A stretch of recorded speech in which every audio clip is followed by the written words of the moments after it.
எனக்கு இந்த நெஞ்சு எரிச்சலா இருக்கு டாக்டர், சாப்பாடு அடிக்கடி எதுக்களிக்கிற மாதிரியே இருக்கு டாக்டர், சம்டைம் வயிற்றுல இருந்து சாப்பாடு பருக்கையா வெளியில வருது டாக்டர், அது மூச்சு குழாய்க்குள்ள கூட சம்டைம் போயிடுது, இந்த நெஞ்செரிச்சல் என்ன பண்ணாலும் நிக்க மாட்டேங்குது, நான் நிறைய பேண்டாசிடு ஜெலிசில் இந்த மாதிரி நிறைய எடுத்துட்டு இருக்கேன், இருந்தாலும் நிக்க மாட்டேங்குது அப்படின்னு சொல்றவங்களுக்கு சூப்பரான டிப்ஸ் சொல்றேன், வாங்க பார்ப்போம். இந்த கண்டிஷன் பேரு நம்ம கேர்டுன்னு சொல்லுவாங்க. அதாவது நம்மளுடைய உணவு குழாய்க்கு கீழ் பகுதியில வயிற்றுக்கும் இந்த உணவு குழாய்க்கும் இடையில வந்து ஒரு ஸ்பிங்டர் இருக்கும். இது லூஸ் ஆகிறதுனால இந்த மாதிரி வரலாம். இது எதனாலலாம் லூஸ் ஆகலாம்னா, ஏஜ் ஆகிறதுனால, பிளஸ் வந்து ப்ராப்பரா நரம்பு சப்ளை இல்லாதனால, டயபெட்டிக் இருக்கிறதுனால, நிறைய ரீசன்னால இது லூஸ் ஆகலாம். இது லூஸ் ஆகும் போது உணவு கீழே வந்தோன்னா இது க்ளோஸ் ஆக முடியாம திரும்ப மேல் நோக்கி போக ஆரம்பிச்சுடுங்க.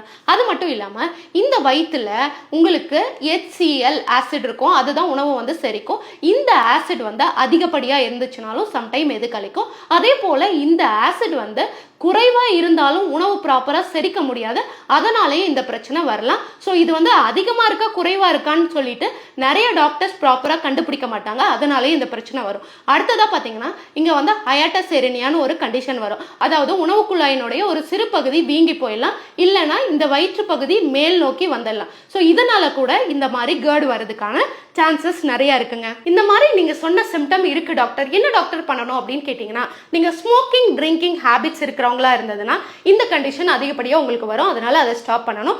டயபெட்டிக்கா இருந்தீங்கன்னா உங்களோட சர்க்கரையினோட அளவை ப்ராப்பரா கம்மி பண்ணிக்கணும். அதே போல டைமிங்ல சாப்பிட்றீங்களான்னு பாருங்க, ஏன்னா சாப்பிடல அப்படின்னா ஆசிடினோட அளவு செக்ரீஷன் அதிகமாகி இந்த பிரச்சனை வர ஆரம்பிக்கும். அதே போல அதிகப்படியா சாப்பிட்டீங்க அப்படின்னாலும் நிறைய காரம் சிப்ஸ் ஐட்டம் இந்த மாதிரி சாப்பிட்றதுனாலையும் அவங்களுக்கு இந்த எதிர்கழிக்கிற தொந்தரவு வரும், அதை வந்து ஸ்டாப் பண்ணிடுங்க. அதுக்கப்புறமா பாத்தீங்கன்னா ரொம்ப முக்கியமா நீங்க காலையில எழுந்திரிச்சோன்னா கொஞ்சமா ஜீரகம் வெந்தயம் இருக்கு இல்லையா, அதை வந்து நல்லா தண்ணியில கொதிக்க வச்சு அந்த தண்ணியை குடிக்கலாம்.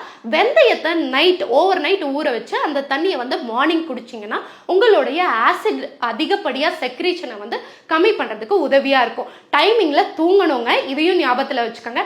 இந்த டிப்ஸ் யூஸ்ஃபுல்லா இருந்துச்சுன்னா எல்லாத்துக்கும் ஷேர் பண்ணுங்க. தேங்க்யூ.